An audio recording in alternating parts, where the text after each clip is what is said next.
Hola, sí, buen día, ¿qué tal? Alfredo, muy buen día, ¿cómo estás? Bien, bien, bien. Bien, acá comenzando el día. Buenísimo, me alegro muchísimo. Bueno, Bueno, ¿cómo estás? ¿Estás recuperado ya un poco de eso que pasó la semana pasada? Estamos bien, sí, estamos mejor. sí, ya casi ni cuento las historias. Bien, perfecto. Así que ya forma parte Del pasado. del pasado. Bien, perfecto. Bueno, Alfredo, te voy a comentar los dos temas que estuvimos revisando de la cantidad de mensajes que tenemos. A ver, el primero es disritmia cerebral. Me llamó mucho la atención, pero tengo muchísimas consultas para hablar sobre la disritmia y bueno, y después hablar un poquito de meningitis. Esto sí te parece bien, ¿eh? Sí, me parece bien. Empezamos, como dijo el descortizador, por partes. Sí, obvio.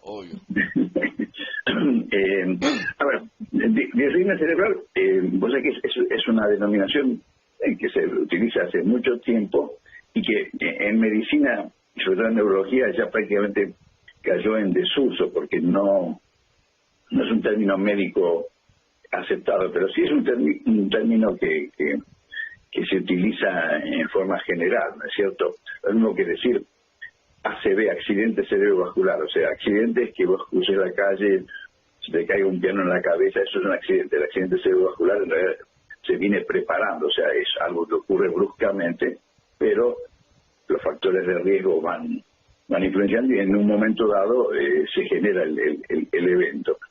Y disritmia es el sinónimo suave de epilepsia. O sea, cuando uno habla de disritmia, digamos, es un término que se utilizaba cuando se informaban los electroencefalogramas, que es el estudio fundamental que se pide para diagnosticar y confirmar o no la presencia de alteraciones eléctricas en la función cerebral, y que eso tendría que ver con la epilepsia. Pero la palabra correcta es decir epilepsia, y entonces epilepsia tiene una muy mala propaganda, tiene toda una historia muy, digamos, con muchas complicaciones desde el punto de vista de la sociedad, o sea, no está bien visto. Yo creo haberlo comentado en una salida anterior, pero digamos, epilepsia es algo así como un ataque súbito, donde el individuo está normal, está haciendo sus cosas, está dando una charla, está hablando con otra persona, está caminando por la calle, y de repente tiene una crisis, pierde el conocimiento, se puede caer al piso, tiene esas famosas sacudidas, que esa es la típica crisis epiléptica, con espuma por la boca, o sea, todo una situación muy espectacular, muy angustiante, pero que no siempre significa, o en la mayoría de los casos, salvo la complicación de un golpe y demás por el mismo ataque, es algo realmente tratable en el alto porcentaje de los casos.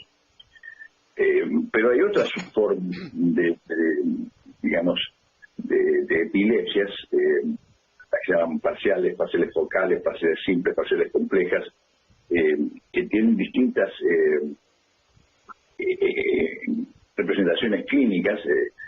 Un individuo que está manejando un auto y de repente aparece o 10 cuadras a 10 cuadras de donde tenía que ir, o sea, se perdió, siguió manejando en forma automática, o aparece en Mar del Plata, o sea, y se hizo 400 kilómetros en forma automática. Eso se denominan automatismos de corta, mediana o larga duración, donde el individuo no tiene esa crisis, esa caída, esa sacudida, todo eso tan espectacular, parece haber actuado normalmente, pero bueno, lo hizo en forma automática y en su memoria no queda registrado.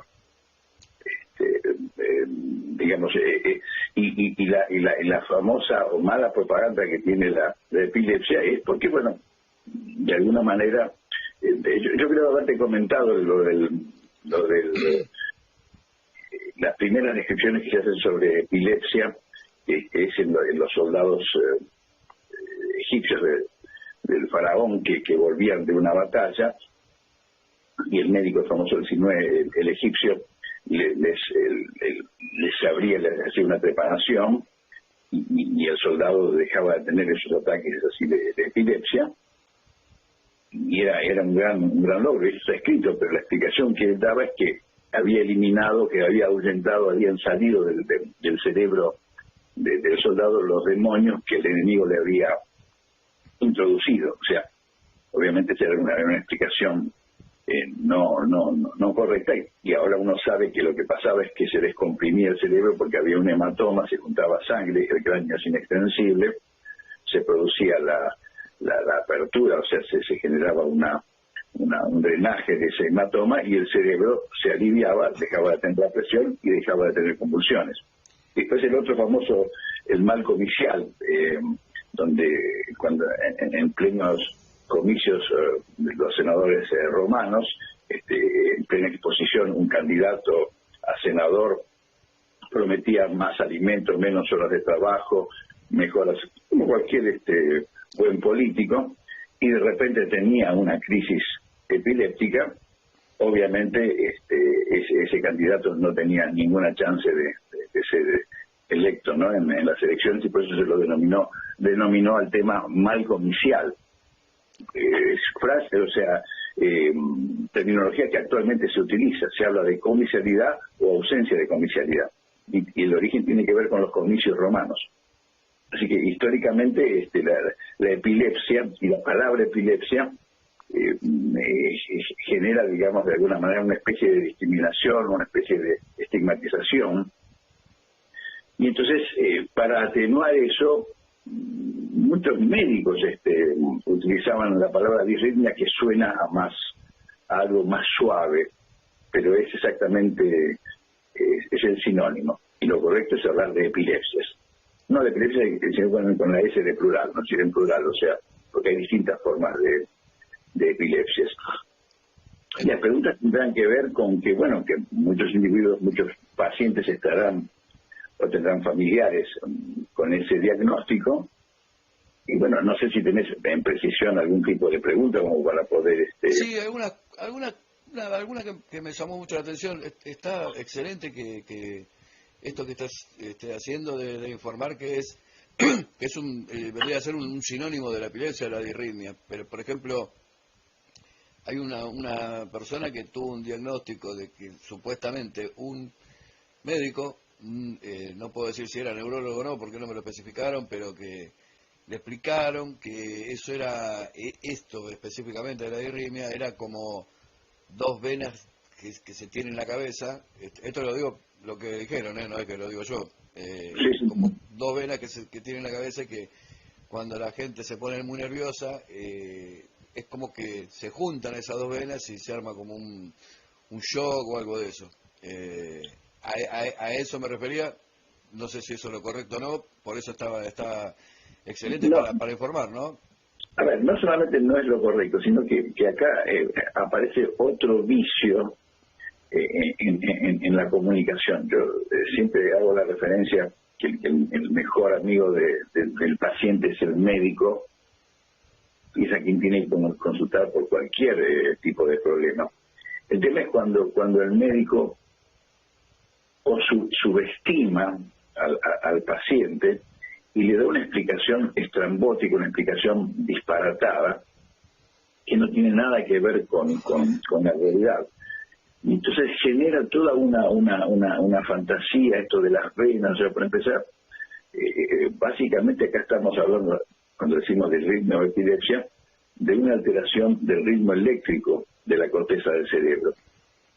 Normalmente las neuronas funcionan de manera asincrónica, o sea, los grupos de neuronas funcionan por separado, cada uno toca su instrumento en forma aislada, y cuando un grupo se pone de acuerdo y descarga, es como una descarga, es un tipo de descarga eléctrica, ahí se genera el fenómeno hipersincrónico, cuya traducción clínica es, por ejemplo, una convulsión o una ausencia o algo que clínicamente corresponde a eso. o sea que esa explicación que le han dado es inútil, es incorrecta e inentendible. Y es inentendible que un profesional dé esa explicación. A ver, independientemente del nivel de formación que tenga el paciente, si uno le explica correctamente al paciente, si está en uso de sus facultades, si tiene un mínimo de conexión y se maneja solo en la vida, o al familiar se le explica correctamente, en términos que sean entendibles, pero no disparatados como estos que vos me estás comentando, esto ayuda mucho más porque facilita, hace entender de qué se trata y es fundamental para cualquier tratamiento que el paciente colabore, y va a colaborar si va a entender lo que le está pasando. Y en el caso de la disritmia va a tener que entender que es un trastorno duradero, prolongado, y que tiene que entenderlo de esa manera, y que el tratamiento va a necesitar de un tiempo determinado, y que una mejoría no implica una curación, y muchas veces el paciente, y si es joven es más frecuente, abandonan el tratamiento porque creen que ya están bien y para qué voy a seguir tomando esto. Claro. Y de repente, en todo prospecto de cualquier medicación, ¿viste?, aparecen todas las, porque es una obligación cuando se investiga un fármaco, detallar, cuando la droga es aprobada, detallar todos los eventos adversos que han surgido. Y generalmente por ahí es un evento en miles de pacientes, pero hay que anotarlo. Y el paciente lee eso y dice, no, ¿qué voy a tomar esto? Se me puede provocar desmayo, sueño, distintos tipos de trastornos, y estoy fenómeno. Y todo eso resulta porque no hubo una buena explicación de que estar fenómeno implica estar fenómeno, pero que tiene, para continuar estando fenómeno, o bien debe continuar el tratamiento hasta que los criterios de suspender el tratamiento se logren. Y eso va a tener que ver con un tiempo prudencial de ausencia de crisis y, por ejemplo, una normalización del encefalograma. Pero eso tiene que estar acordado y explicado en la primera, cuando ya se hizo el diagnóstico y se resolvió que se va a tratar. Bueno, ahora vamos a iniciar un tratamiento, las probabilidades de éxito son enormes, pero depende que entre 3 y 5 años cumplas con el tratamiento. Es muy importante, mirá, es muy importante evacuar todas estas cosas, porque como también tengo entendido por algunos mensajes también que hay colegas que nos escriben, entonces está perfecto porque primero la explicación es absolutamente clara, y segundo también como muchos colegas tuyos, a ver, no sé, eso que dijiste recién, por ahí no sé, mala información o malformación, no sé cómo llamarlo, pero también existe este tipo de profesionales que... Sí, incorrecta transmisión, o sea, explicación al paciente. Si no se le explica correctamente lo que tiene y cómo se maneja eso, no va a tener buena colaboración. Y seguramente ahí el tratamiento va a fallar. Existe la mala praxis en la medicina, eso es absolutamente, no debería ser normal, pero pasa en muchos casos. A ver, este es otro capítulo, pero iatros significa médico, y iatrogenia son los actos que produce el médico y que traen trastornos, o sea que toda acción que genera un galeno, un médico, y que no está bien dada, se va a traducir en un inconveniente, y eso se denomina iatrogenia.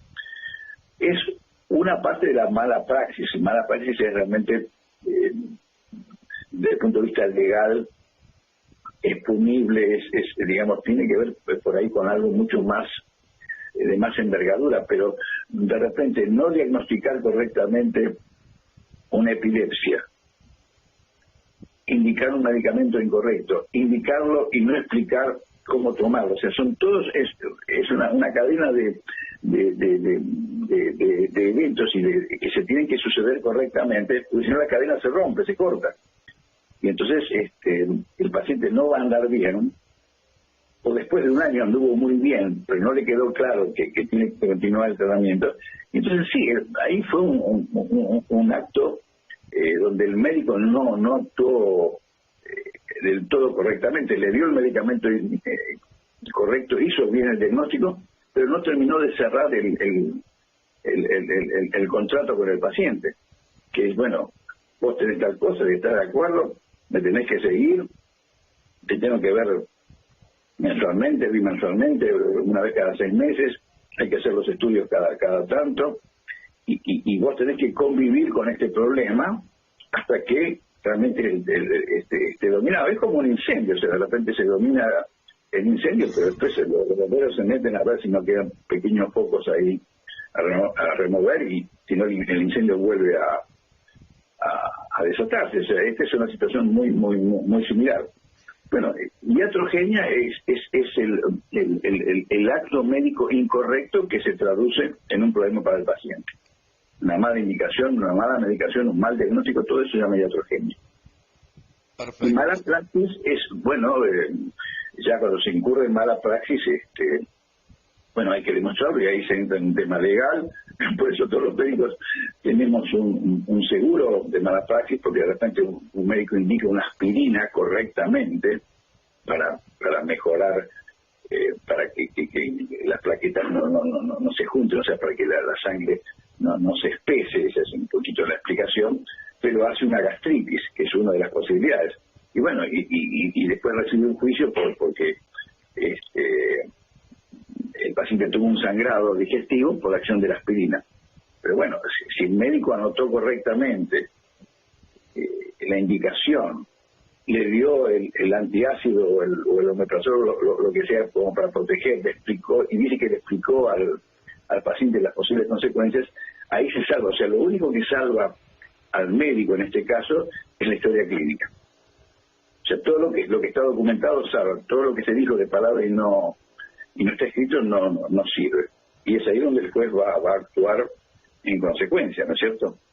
Totalmente. Pero digamos, es iatrogenia, pero en todo caso, porque fue el acto médico, pero es una de las complicaciones que puede surgir, porque todo medicamento tiene un efecto positivo, pero tiene efectos adversos.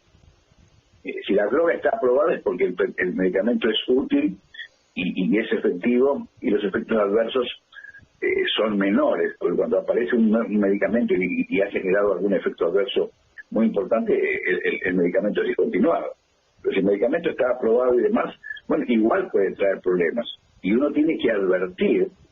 Hay una gran diferencia de educación y obviamente de formas y costumbres y cultural entre los nórdicos y nosotros. Nosotros somos todos tanos, seamos del origen que seamos, pero somos tanos que hablamos en español y somos calientes como los tanos, pero de repente los americanos, los ingleses, a ver, te explican con detalle y realmente se me ponían los pelos de punta cuando yo veía cómo y escuchaba qué es lo que le decían al paciente de todas las cosas que le podían pasar. Le recitaban prácticamente todo de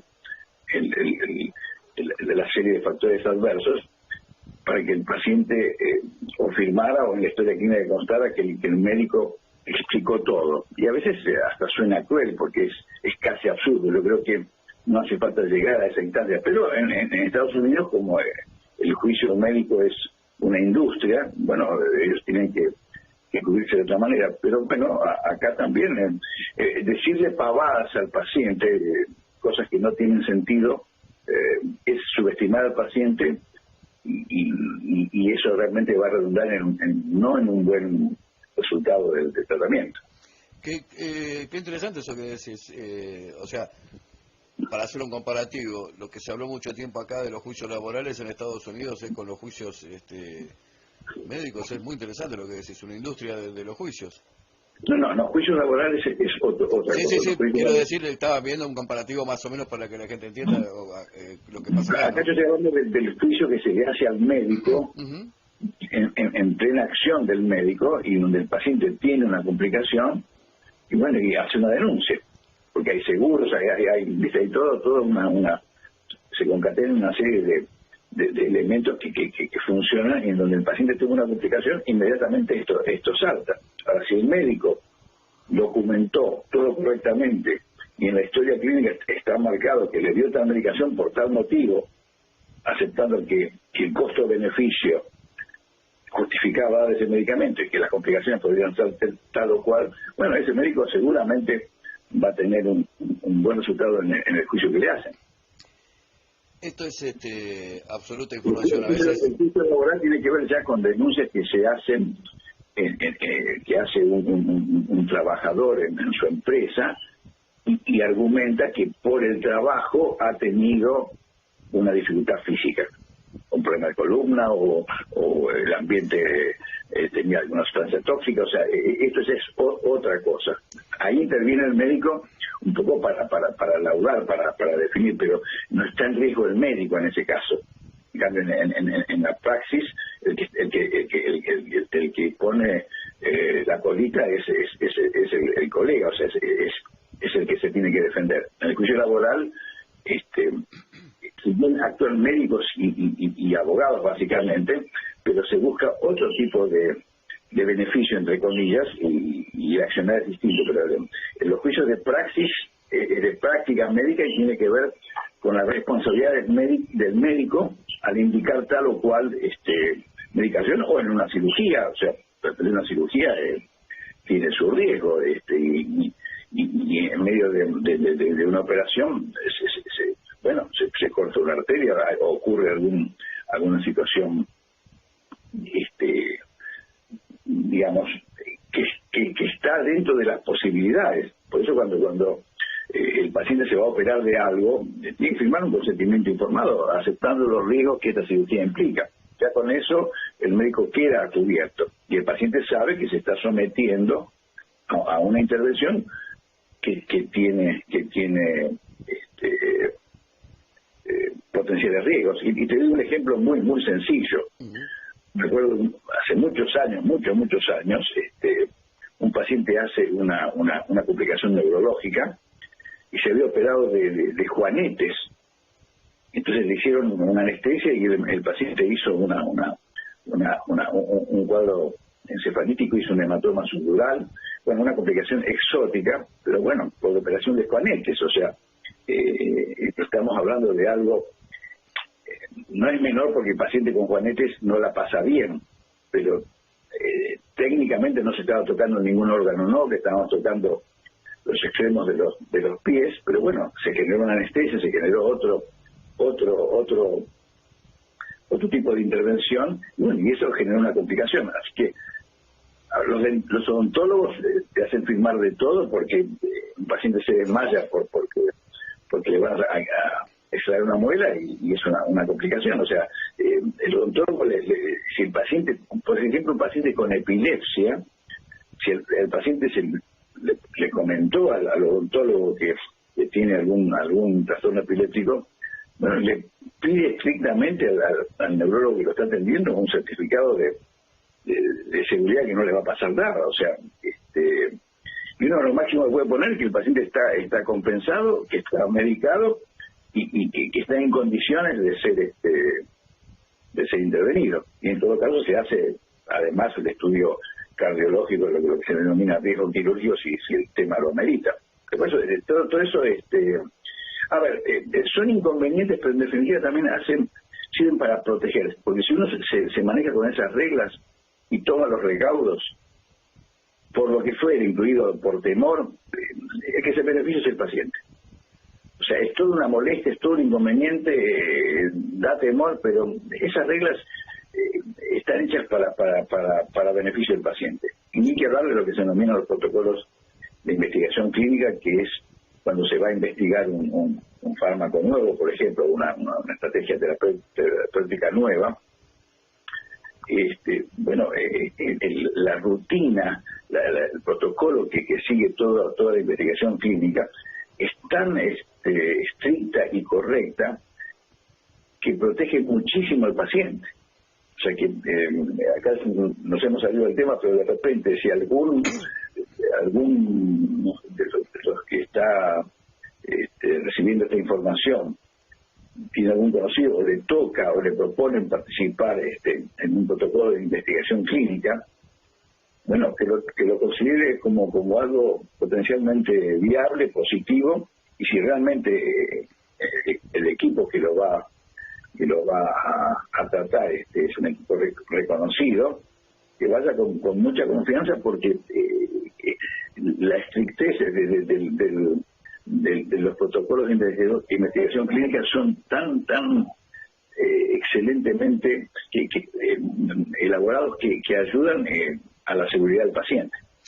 No, a ver, está bueno a veces salirse un poco de tema, pero es importante porque vos vas abriendo ventanas, ¿no? Y vas informando. Eso es bárbaro. Y aparte, a veces, por eso tengo una pregunta un poco retórica, pero también es para que vos, como bajás al llano todo, y es muy explicativo para gente que por ahí, que no está con mucho tiempo para entender, y termina entendiendo. Entonces, es excelente, Alfredo, eso, porque todo es información acá.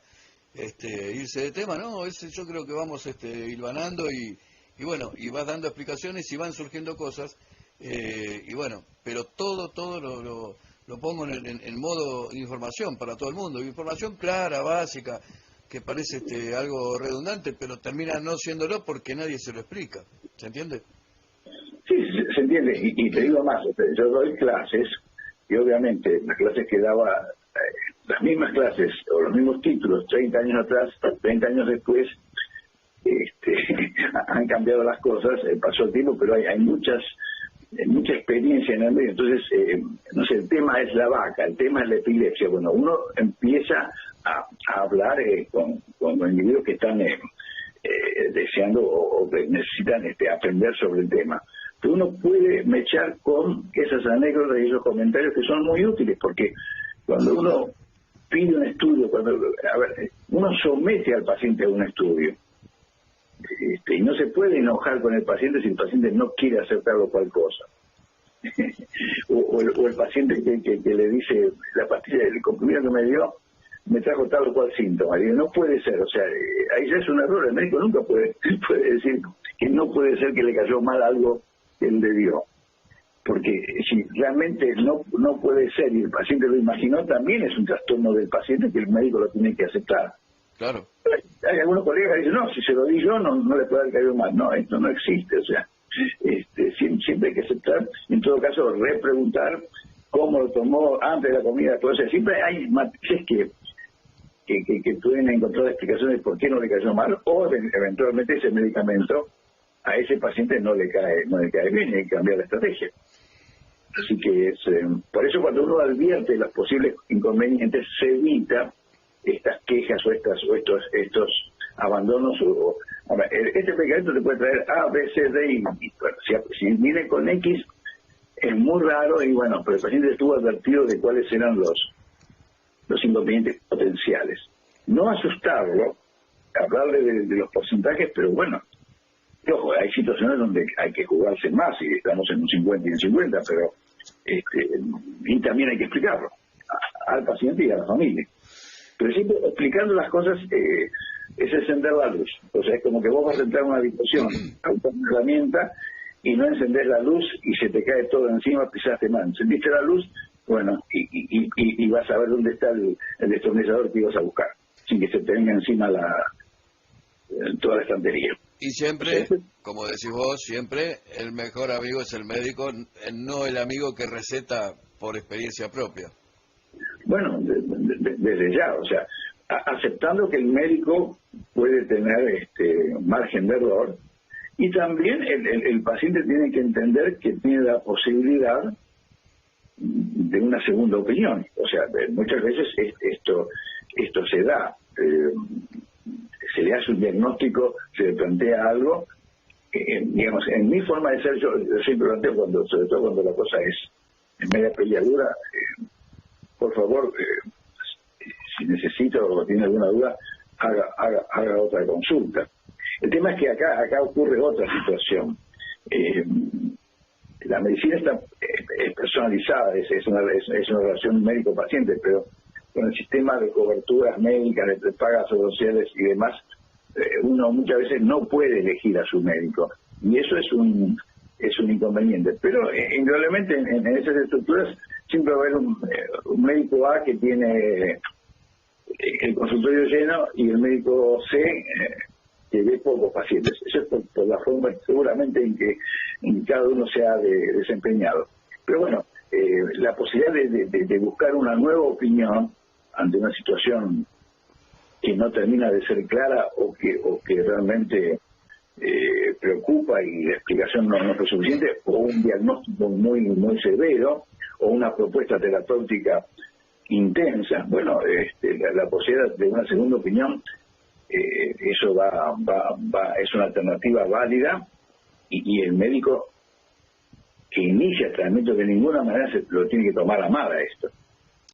Al contrario, es liberar presiones y responsabilidades, ¿no? Si no, yo le propongo esto, pero si quiere lo consulta por otro lado. Eso es muy honesto y generalmente cuando uno se adelanta y lo propone, el paciente también se queda más tranquilo.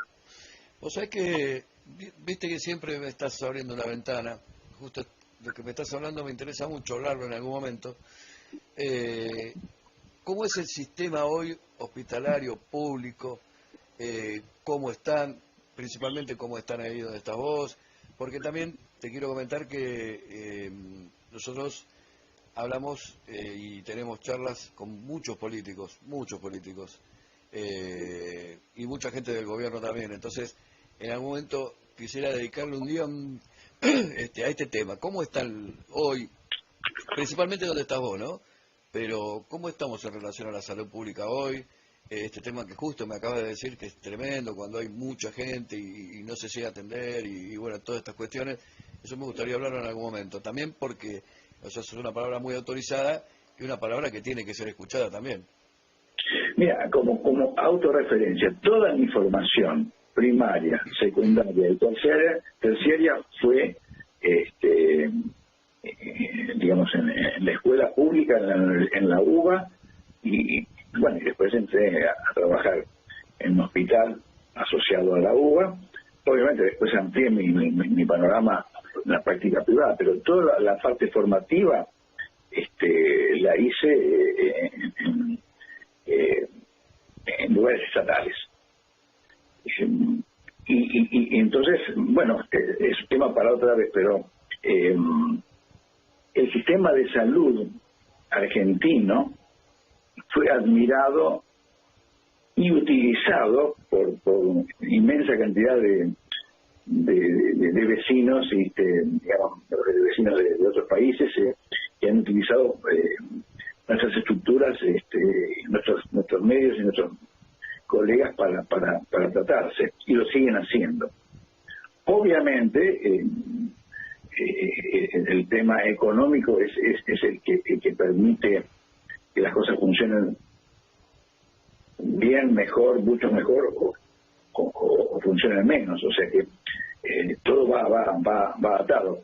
Pero la estructura y cómo está armado el sistema de salud en Argentina es excelente. El tema es que tiene muchos agujeros negros, porque, bueno, todo se relaciona, y obviamente la decadencia en que hemos caído nos ha hecho, bueno, decaer también en la calidad de la prestación. De todas maneras, el comentario que yo hago, yo soy director de sede de la carrera de especialización en neurología de la UBA, y tengo muchos alumnos que son extranjeros, y ellos igual siguen admirados de nuestra dinámica. Muy interesante lo que estás diciendo, Alfredo, muy interesante. Pero bueno, estamos en la Argentina, entonces todo va atado, o sea, y después está el otro concepto. Yo gasté tanto en un tratamiento o en una consulta médica. Claro, van a decir acá, este hombre quiere, como vive de eso, a ver, no es un gasto de salud, es una inversión. Claro, lo mismo que en educación. Esto no lo inventé yo, esto es remanido, pero por antiguo que sea y por claro que sea, yo no sé si todo el mundo lo entiende. Entonces, y lo que hoy es una urgencia, si lo veías 3 meses antes, no llegabas a esta situación. Entonces, lo mejor que uno puede hacer en medicina es la medicina preventiva, para evitar inclusive más gastos. Claro. Porque cuando un individuo se interna 20 días, cirugía, medicamentos, y 3 meses antes se hubiera manejado por consultorio externo, bueno, hasta económicamente habría un rédito fenomenal. Lo que cuesta el día cama, o sea, el colchón, o sea, que se arruina, o sea, todo lo que se utiliza en limpieza, todo, bueno, todo eso es eso sí que es un gasto que por estar mal administrado fue un mal gasto. Claro, claro. O sea, si el paciente se internó 20 días cuando se podía haber evitado, o en 2 días haber hecho el diagnóstico, tiene 18 días cama desperdiciados. Y eso sí que es un derroche. Es dejar la canilla abierta. O sea, cuando uno con el recurso natural, como el agua, siempre se recomienda, ajuste bien, cierre bien, no deje correr el agua, báñese un poquito más rápido. Bueno, no es el caso tanto de Argentina, o hay sectores de Argentina, sí, bueno, ahora ni que hablar con la sequía que tenemos, pero el usar 10 días o 15 días promedio, más tiempo, lo que se llama día cama, cuando se pudo haber evitado, eso sí que es un error muy grave y es un costo enorme.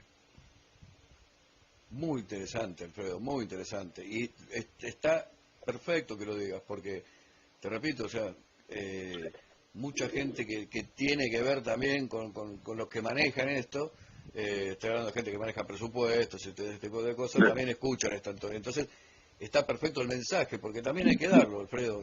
Si uno no dice las cosas, bueno, a veces parece que la sordera, viste, de los políticos. Yo hablé de los colchones, pero amén de que el individuo que se queda más días en una institución, hospital, santuario que fuere, ahí hay muchos bichitos dando vuelta, entonces aparecen las infecciones intrahospitalarias, o sea que el paciente que entró por A se va con A más X, o sea, más una infección que después le dura meses, o lo puede terminar. O sea, por eso digo que todos estos actos no son solamente, bueno, aparte de los antibióticos que se gastaron de más, o sea, es todo un gasto fenomenal, inútil, y ahí sí que hay mala praxis.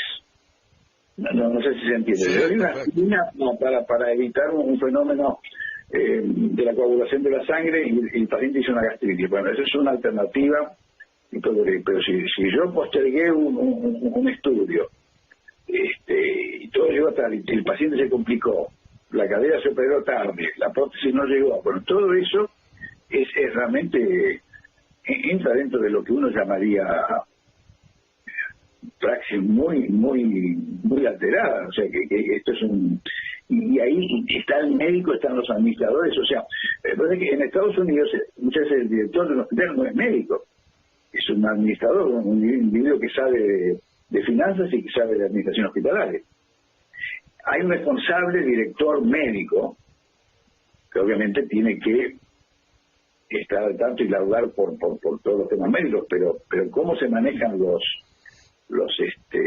fondos y cómo se administra todo eso. Bueno, de hecho, administración hospitalaria es toda una especialización. Claro, sí, me imagino, complejo, debe ser terriblemente complejo. O sea, ya manejar una casa es un lío, imagínate lo que es manejar un hospital. Bueno, pero para eso uno se pone en la posición y no lo tiene que saber y tiene que gustarle y tiene que meterse en el barro muchas veces. Es toda una cosa compleja, pero bueno, puedo repetir, educación y salud y educación son inversiones, no son gastos. Pero bueno, va de suyo quién lo toma de esta manera y quién no. Voy a decir esta frase. A veces, como dije recién, no hay peor sordo que el que no quiere oír, y ya sabemos a lo que me estoy refiriendo, ¿no? Sí, pero a veces, digamos, todo tiene alguna explicación.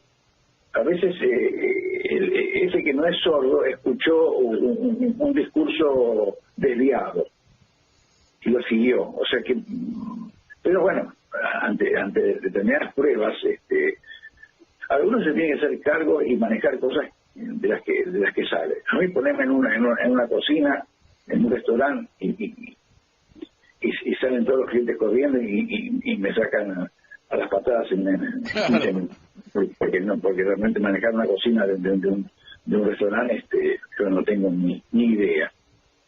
Pero bueno, manejar la salud implica un conocimiento y está todo inventado. No hay nada por inventar. Hay que seguir protocolos, hay que seguir cosas que ya están creadas.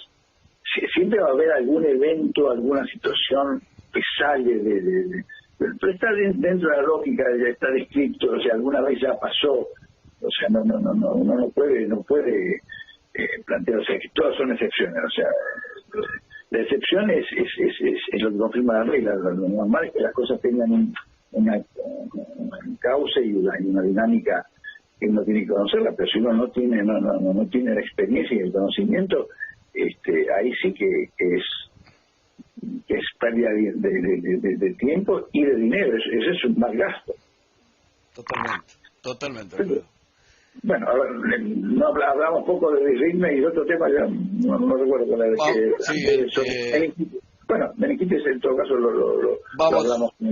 Vamos a dejarlo para la próxima charla, porque la verdad que de todas maneras es excelente también esto de, como te dije hace un rato también, esto de ir abriendo ventanas y bueno, y que es todo es toda información. Es información que le llega a la gente, para que la gente entienda las cosas claras. La verdad que es excelente, Alfredo, tu trabajo. Un último comentario. Sí. El paciente que va a ver a un médico, ese día no tiene que tener, en ese horario no tiene que tener otro compromiso, porque el médico se va a demorar, va a tardar. O sea, si el paciente quiere ir porque dicen 14 horas, 14:15, bueno, mi recomendación es que el paciente no se comprometa en ese horario por 2 o 3 horas mínimo para hacer nada, porque va a estar angustiado con lo que tiene que hacer, con el horario, y no va a estar en su tema, y lo más probable es que 14:15 no lo atiendan. Perfecto, eso también es un mensaje. Es una recomendación para el paciente, que sepa el paciente esperar. Si es justo o no es justo, pero como pasa, y muchas veces, porque hay pacientes que uno los puede ver en 25 o 30 minutos, y otros pacientes que hay que dedicarle 1 hora y media. Y uno a priori no lo puede manejar. Los turnos se dan ahora por computadora, o sea, bueno, pero esa cosa estricta, el paciente que reclama con justicia, me dieron tal hora y me atendieron 1 hora más tarde. Bueno, la recomendación para que eso no sea mejor aceptado y no haga daño, porque también si no la pasa bien en la espera, el paciente se pone ansioso y no le hace bien, no tener otro compromiso ese mismo día dentro de lo posible. Perfecto. Mensaje. Sí. Eso también es un mensaje excelente. Me imagino, lo voy a poner yo un ejemplo. No sé, tengo turno a las 2 con el médico y a las 4 con la manicura, por decir algo, ¿no? Entonces, no tomar una reunión de negocios, una reunión digamos. Y bueno, yo no tendría una reunión, que también es importante, no vamos a menospreciar eso, pero si es tu salud, dedícate a tu físico ese día, no tomes otro compromiso.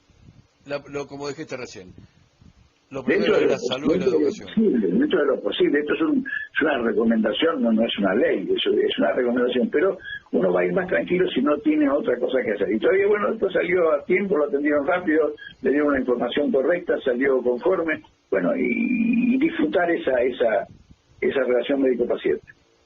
Ahí está, esa es la frase final. Disfrutar la relación médico-paciente. Sí. Porque digamos, de esa buena conexión va a surgir algo positivo. Alfredo, como siempre, bueno, muchísimas gracias. Cada vez tenés más adeptos, así que bueno, nada, nos espera un año de mucho laburo. Bueno, muchas gracias. Te mando un Fuerte gran abrazo. abrazo, Alfredo, que pases una gran semana. Igualmente, gracias. Saludos a todos. Chao.